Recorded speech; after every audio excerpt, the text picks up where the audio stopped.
আপনি কোথা থেকে এসেছেন? মালদা থেকে। মালদা কোথায়? মালদা ইংলিশ বাজার, কালীগ্রাম অঞ্চল। আপনার নাম?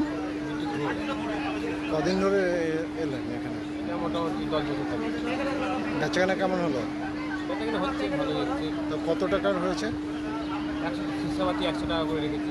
আচ্ছা, তাও 3 দিনে কত টাকার বেচাকেনা করলেন? 2 দিন তো হলো আজকে, ওই মোটামুটি 10,000। 10,000 দুদিনে? হ্যাঁ। 3 দিনের কালকে শেষ হবে, তাই তো? শেষ হবে। ওকে, আপনারা দেখতে পাচ্ছেন মালদার